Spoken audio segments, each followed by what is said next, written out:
La semana pasada, bueno, estoy muy contenta de predicar. Estuve llorando de gratitud con el Señor que puedo servirle en estos tiempos. Y yo pensé que no iba a poder servirle en estos tiempos, pero Dios es demasiado bueno y estoy tan agradecida por Dios y por su misericordia. Y la semana pasada, no sé si tú viniste, los que nos están viendo, estábamos viendo, el pastor nos enseñaba que nuestro propósito de vida es más valioso que lo que tengo, que lo que yo tengo debe de servir a los propósitos eternos, que Dios nos lo da por un propósito más allá. Y el propósito, no sé quiénes se acuerdan cuál es nuestro propósito, es conocer al Señor y darlo a conocer. Ese es el propósito por el cual nacemos. No necesitamos inventarnos el hilo negro, ¿verdad? Y en esta vida, la verdad, se levantan grandes barreras para poder cumplir nuestro propósito. Hay grandes barreras que el mundo se ha encargado de levantar porque nosotros no caminamos, hay barreras y lo veíamos con el ejemplo del joven rico, que el Señor Jesús le dijo, no invitaba a cualquier persona. De hecho, la gente que venía y le quería seguir, Jesús le decía no, pero invitó a un hombre, le dijo, ven y sígueme. Jesús no solo iba a tener 12 discípulos, iba a tener 13, pero hay un hombre que lo rechazó. Hay un hombre que le dijo, yo no te quiero seguir, porque hay una barrera muy grande llamada avaricia. Hay una barrera que son mis posesiones, y para mí lo más importante son mis posesiones que tú, Jesús. Así que esta mañana yo te quiero enseñar las otras dos perspectivas de la bendición de Dios, y quiero que me acompañes a Marcos 10, 17 al 30. Te voy a leer la Nueva Traducción Viviente. Cuando Jesús estaba por emprender su camino a Jerusalén, un hombre se le acercó corriendo, se arrodilló y le preguntó, Maestro bueno, ¿qué debo hacer para heredar la vida eterna? ¿Por qué me llamas bueno?, preguntó Jesús. Solo Dios es verdaderamente bueno. Pero para contestar tu pregunta, tú conoces los mandamientos: no asesines, no cometas adulterio, no robes, no des falso testimonio, no estafes a nadie, honra a tu padre y a tu madre. Maestro, respondió el hombre, he obedecido todos esos mandamientos desde que era joven. Jesús miró al hombre y sintió profundo amor por él. Hay una cosa que todavía no has hecho, le dijo. Anda y vende todas tus posesiones y entrega el dinero a los pobres y tendrás tesoro en el cielo. Después ven y sígueme. Al oír esto, el hombre puso una cara larga. Esos no vinieron, ¿verdad? Esos no vinieron. El hombre puso una cara larga y se fue triste porque tenía muchas posesiones. Jesús miró. Me perdí. Jesús miró a su alrededor y dijo a sus discípulos, qué difícil es para los ricos entrar en el reino de Dios. Los discípulos quedaron asombrados de sus palabras, pero Jesús volvió a decir, queridos hijos, es muy difícil entrar en el reino de Dios. De hecho, es más fácil que un camello pase por el ojo de una aguja que un rico entre en el reino de Dios. Los discípulos quedaron atónitos. Entonces, ¿quién podrá ser salvo?, preguntaron. Jesús los miró fijamente y dijo, humanamente hablando, es imposible, pero no para Dios. Con Dios todo es posible. Entonces Pedro comenzó a hablar. Nosotros hemos dejado todo para seguirte, dijo. Así es, respondió Jesús. Y les aseguro que todo el que haya dejado casa o hermanos o hermanas o madre o padre o hijos o bienes por mi causa y por la buena noticia, recibirá ahora a cambio 100 veces más el número de casas, de hermanos, hermanas, madres, hijos y bienes, junto con persecución, y en el mundo que vendrá esa persona tendrá la vida eterna. Señor, te pedimos que esta mañana tú nos hables al corazón, que nos traigas una revelación fresca de tu Santo Espíritu, que hables a nuestro corazón y podamos ser hacedores de esta gran verdad y esta gran bendición de tu palabra. En el nombre de Jesús, amén. Así que yo te quiero enseñar las últimas dos perspectivas de la bendición. Yo estoy tan desafiada, tan bendecida por lo que Dios estuvo hablando a mi vida estos días con esta prédica. Y alguien puede, la primera perspectiva es que la salvación no se ve por las cosas que tienes. La salvación no se ve por cómo nos vestimos, por las cosas que tenemos, sino por lo que haces con lo que tenemos. La salvación se ve por lo que hacemos con lo que tenemos. Porque yo puedo tener un gimnasio en mi casa, pero mi bicicleta la puedo usar de toallero. ¿Cuántos saben de lo que estoy hablando? ¿Cuántos dejaron hoy su toalla en su bici estática? No levante la mano. Ya luego, no levante la mano. Pero si lo que tengo no cumple con el propósito por el cual lo tengo, entonces no tiene caso, ¿cierto? Es como una persona que puede tener una gran biblioteca muy bonita, de piso a techo, todos los libros de pared a pared, pero si esa persona es una persona que habla, ¿viste? Una persona que no es culta, una persona que no sabe de cultura general porque no lee su biblioteca, entonces no tiene caso tener una gran biblioteca si no está cumpliendo el propósito por el cual la biblioteca está en mi casa. La vida, amada familia, querida familia, amistad, la vida no se trata de acumular. Si tú estás escribiendo esto, es algo que yo lo tengo subrayado, lo tengo en mayúsculas, porque esta vida no se trata de acumular. La realidad es que todos somos personas mortales. Aquí no hay ninguna persona inmortal. Todos somos personas muy mortales que no sabemos si el día de mañana vamos a estar vivos. Entonces, ¿por qué afanarnos en acumular riquezas?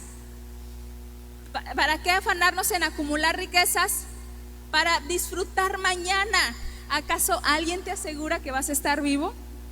Mira, voltéate a ver el pantalón que traes, o los muchachos, los tenis bien chidos que traes. Voltéalo a ver.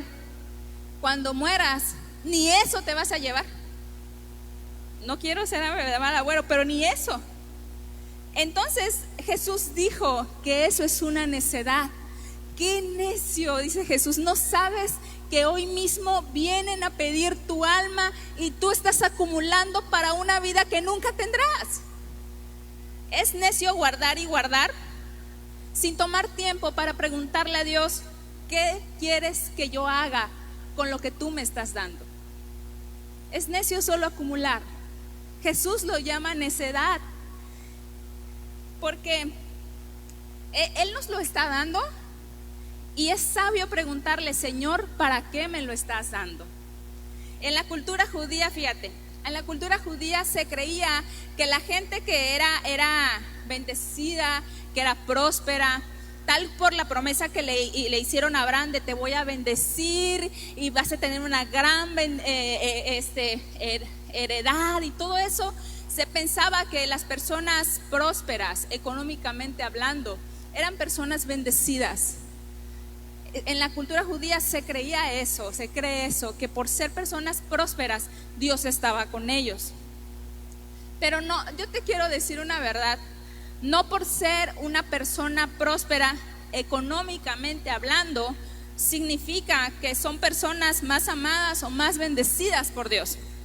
La bendición va mucho más allá de solo tener riquezas. La bendición es mucho más allá. Mira, nosotros no vamos a ser pastores que alimenten tu ego. No te vamos a decir: es que Dios te quiere, te va a dar todo lo que tú quieras, te va a dar todas las casas, te va a dar todo el negocio, siempre vas a ser alguien próspero en tu negocio. No somos de esa clase de pastores. No vamos a alimentar tu ego en una falsa fe para que el día de mañana que pases por tribulación, por persecución, el día de mañana que no tengas nada, te creas con el derecho de reclamarle a Dios. No estoy escuchando sus aplausos, familia, andan como que muy desanimados. ¿Sabes qué? Jesús dice te voy a decir cuál es la bendición más grande. A veces creemos, ¿sí o no? La neta, creemos que la bendición de Dios consiste en tener dinero, consiste en que me vaya bien, consiste en que mi negocio vaya bien, consiste en que yo tenga el mejor trabajo. Pero ¿sabes que eso no dice la Biblia? La Biblia dice, Jesús nos enseña que la bendición más grande que tú, que yo, que nuestros hijos puedan tener es tener un lugar en el reino de los cielos y ser llamados hijos de Dios. Esa es la bendición más grande que nosotros y nuestras generaciones pueden tener, no algo tan banal como las riquezas. Eso es algo muy banal. Tener la verdadera bendición es poder tener la compasión de Dios, el conocer la gracia de nuestro Dios y su amor en nuestras vidas y conocer a Dios íntimamente. ¿Cuántos somos bendecidos aquí? ¿Cuántos conocemos a Dios íntimamente? No hay mayor bendición que esa. Si tú conoces a Dios íntimamente, eres una persona bendecida, eres una persona muy bendecida.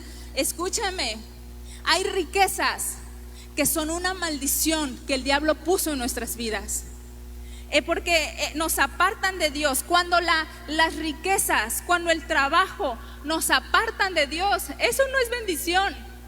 Cuando dejamos de venir a la iglesia, de servir a Dios porque tenemos mucho trabajo, eso no es bendición.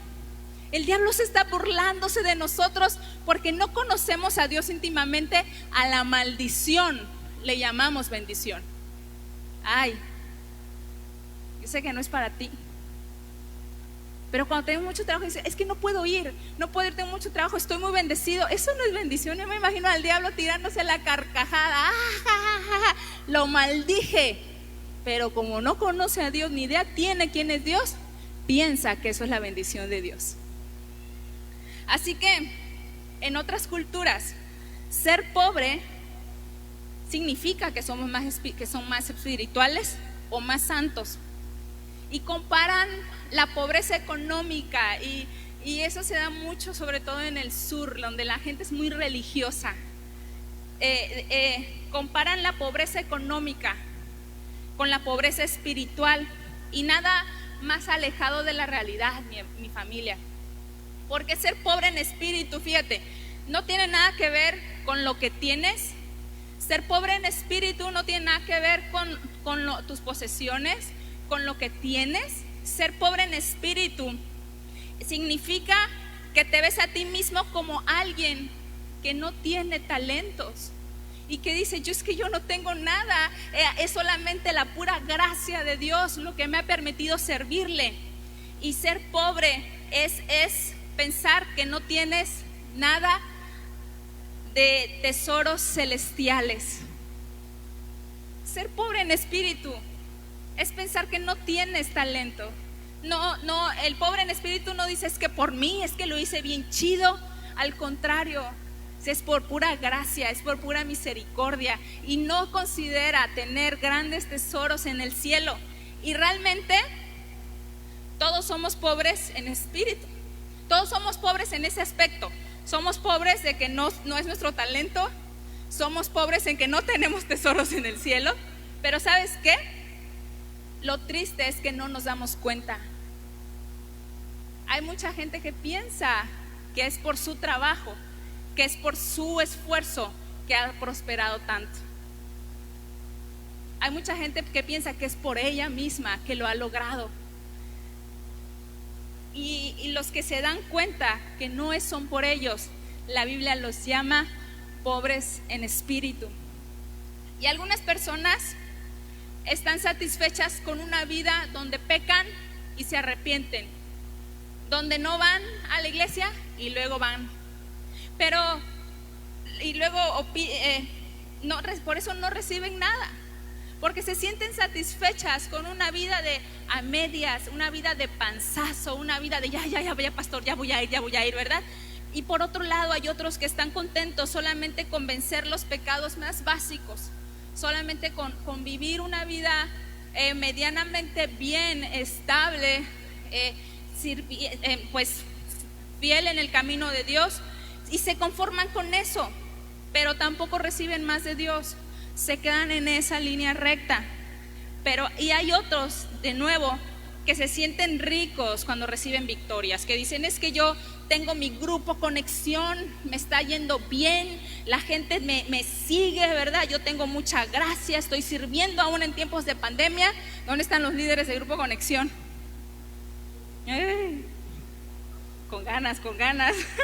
Se sienten ricos, se sienten bien cuando reciben esas victorias en sus grupos, pero no siguen más allá, se quedan con esas pequeñas victorias. Pero lo importante aquí, mis amados, lo importante aquí es preservar en la pobreza de espíritu hasta el final y nunca dejar de hacer tesoros en el cielo. Por más que tú estés sirviendo a Dios, por más que tú estés viendo la bendición de Dios, nunca dejes de pensar que es por ti, nunca pienses que es por ti, siempre es por la gracia de Dios. Y nunca pienses que tienes suficientes tesoros en el cielo. Nunca tenemos suficientes tesoros en el cielo. Tenemos que estar corriendo para crear más tesoros en el cielo. No me contestes, pero ¿cómo está tu estado de cuenta en el cielo? Ay, no sé, ni siquiera lo pienso. Pues sí, porque nos engañamos con lo que vemos y pensamos que toda la vida vamos a estar aquí.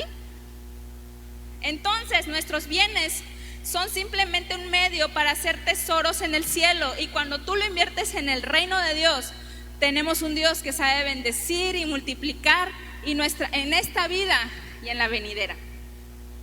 Así que en el reino de Dios, pobreza o riqueza es lo mismo, no tiene nada que ver. Lo único que te dejan entrar al cielo es hacer de Jesús tu prioridad, es hacer de Jesús el centro de tu vida, no lo segundo, no lo tercero, no a ver si tengo tiempo, no a ver cuando pase el miedo. Es hacer de Jesús el centro de tu vida. Eso era para un aplauso, familia. Me estoy hasta yendo de lado. Pero miren, hay ricos y hay pobres que son pobres de espíritu. Hay gente, yo conozco gente que tiene mucho dinero, que tiene muchas empresas, que tiene empresas en el extranjero y que son bien pobres de espíritu y no creen que tienen suficientes tesoros en el cielo. No se detienen hasta invertir su vida y lo que tienen en el reino de Dios. Y es gente que está invirtiendo sus dones, sus talentos, todo lo que tienen, porque son pobres de espíritu. Pero hay gente pobre que no son pobres de espíritu, que creen que le han dado de más a Dios, que porque sirven a Dios ya le están haciendo un favor. Yo sé que ellos no vinieron, familia, aquí no es para usted, ¿verdad? Yo sé que no vinieron, pero la gente que no es pobre de espíritu piensa que le hace un favor a Dios cuando viene a la iglesia. Que, ay, no, es que ya fui la semana pasada, ay, qué flojera, tengo que ir hoy. Como si fuera usted, como si fuera esa persona a venir a ver al pastor o a cumplir con la religión, ¿verdad? Y la gente que no es pobre de espíritu ni siquiera es capaz de invertir en el reino de Dios. Bueno, ¿qué digo invertir en el reino de Dios? Hacer tesoros en el cielo. Ni siquiera es capaz de darle a Dios el 10% que es de Dios. Ay, qué silencio. No se trata de su vecino. No se trata de cuánto tienes, es cómo usas lo que tienes, lo que habla de nosotros. Por sus frutos los conoces, y cómo yo lo uso habla de mi fruto. Así que la Biblia dice que Dios hace llover sobre justos e injustos. Así que no tiene nada que ver mi condición económica. Dios hace llover sobre gente injusta, a la gente injusta. Si alguna vez a ti te has comido aquí adentro que dices, oye, pero ¿por qué a mi vecino le va bien? A mí se me cayó todo en el terremoto. Y mira su casa, y mira sus negocios, mira sus hijos.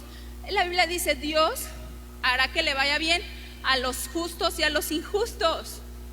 Pero ¿sabes cuál es la diferencia? ¿Qué hago yo con esa lluvia? Es lo que yo hago con la lluvia. Cuando Dios hace llover sobre justos e injustos, lo que yo hago con esa lluvia es mi responsabilidad. La gente que no es pobre de espíritu está lloviendo toda la bendición de Dios, agarra una cubetita, la llena y dice, mío. Y el Señor le dice, pero yo te quiero dar más. No, mío. Yo te quiero dar lluvia abundante cualquier temporada, ya sea temporada de pandemia, ya sea temporada de crisis, ya sea temporada de escasez. Te quiero dar lluvia. Deja tu cubetita porque hay una fuente esperando por ti. Porque hay gente que es pobre en espíritu y esa lluvia sí la agarra para sembrar, porque sabe que el que siembra familia va a cosechar. Todo el que siembra en el reino de Dios va a cosechar en esta vida y en la que viene.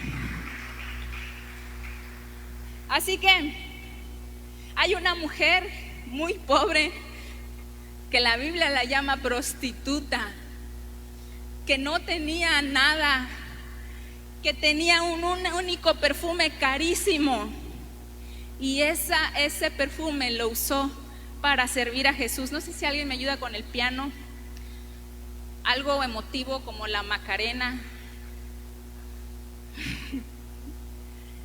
Porque salvación no se nota por qué tan religioso o qué tan bonito hables.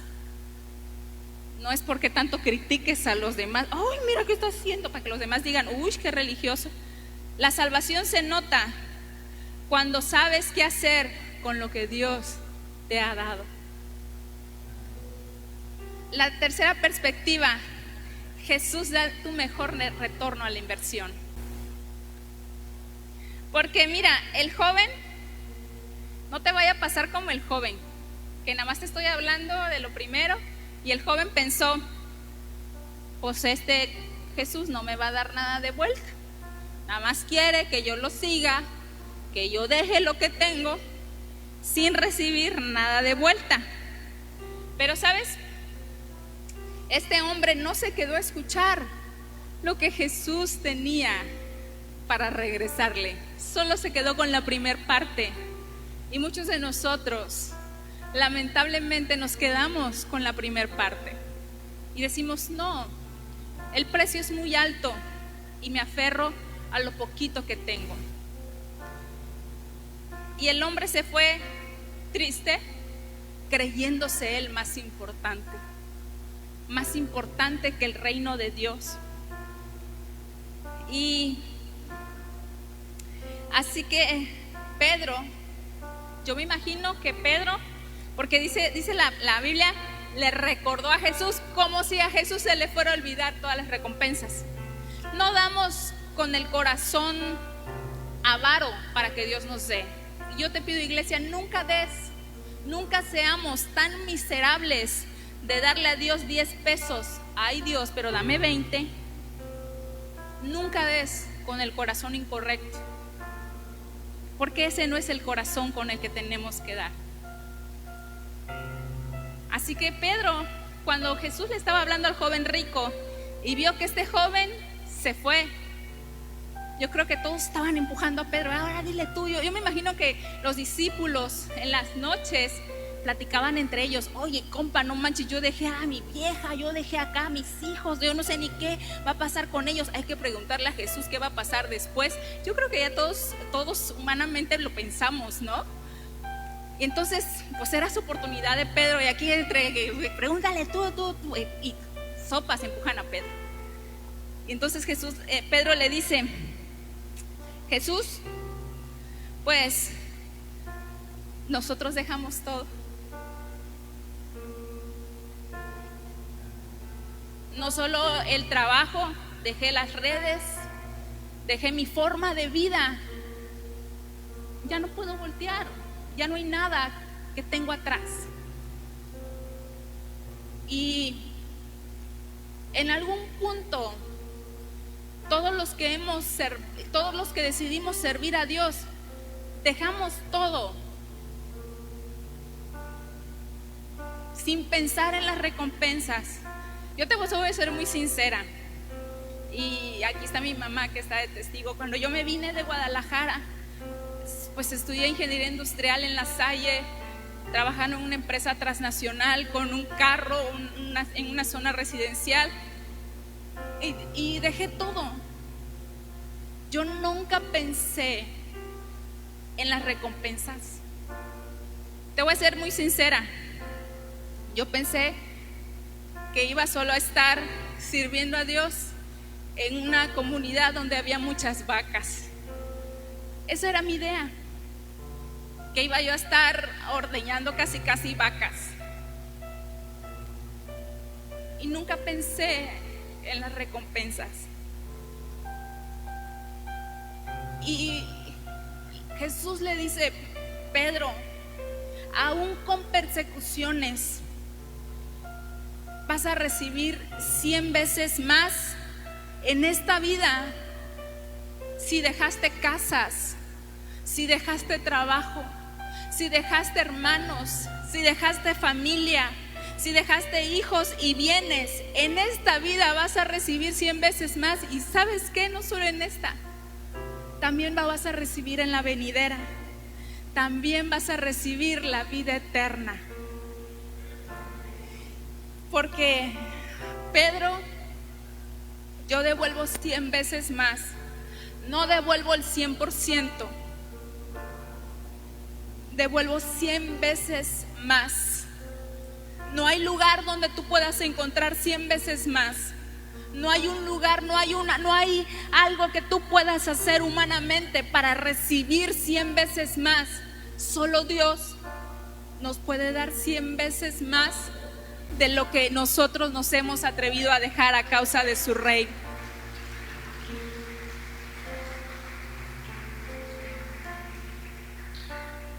Nunca me hubiera imaginado que Dios me quería usar, que Dios podía usarme a mí. Por mí nadie daba ni un peso. Una mujer parrandera, fiestera, sin moral, que vivía completamente una religión. Pero la buena noticia es que no necesitamos tener ninguna virtud. Si tú vienes por primera vez a esta casa y tú te sientes condenado, señalado por el diablo, por lo que hiciste, porque todo el mundo te está señalando, déjame decirte que Dios te quiere usar a ti. Y no tienes que tener ningún talento, no tienes que ser bueno para nada, no tienes que tener un historial exitoso. Solamente tienes que hacer de Jesús el centro de tu vida, y de lo demás Él se va a encargar. De lo demás Él se va a encargar, porque no es nuestro talento, porque no es lo que tenemos. Jesús quiere ser tu Salvador, tu libertador, tu redentor, tu proveedor, tu ayudador. Y el día de hoy Él te quiere dar 100 veces más, pero tienes que dejarlo todo, tienes que volver a Jesús tu prioridad. Esto no funciona si no vuelves a Jesús tu prioridad. Mientras Jesús sea lo número 2 en nuestra vida, nunca va a suceder. Juntamente con esta bendición va a venir persecución, y tienes que saberlo. Van a hablar de ti, pero no te preocupes, tendrás vida eterna. Van a hablar de ti, te van a criticar. ¿Cómo es posible que estando embarazada estés saliendo a predicar? ¿Cómo es posible que estés yendo a la iglesia? Si estás embarazada, eres una inconsciente. No me importa. Hace mucho tiempo dejé de vivir para mí. Hace mucho tiempo morí para mis deseos. Tuve un accidente donde los médicos me dijeron: nunca te vas a poder embarazar. El día que subas 2 kilos se te va a romper el coxis. Mi esposo tuvo un accidente, médicamente no puede tener hijos, y ahora estoy casi que en 4 meses de mi tercer bebé. Porque Jesús no solo te da lo que tú anhelas, te da 100 veces más. Que si he recibido persecución diario, sobre todo de la gente religiosa que se llama cristiana. Pero no te preocupes, dice Jesús, no te preocupes. vas a heredar la vida eterna. Vas a heredar la vida eterna. Así que quiero que nos pongamos de pie.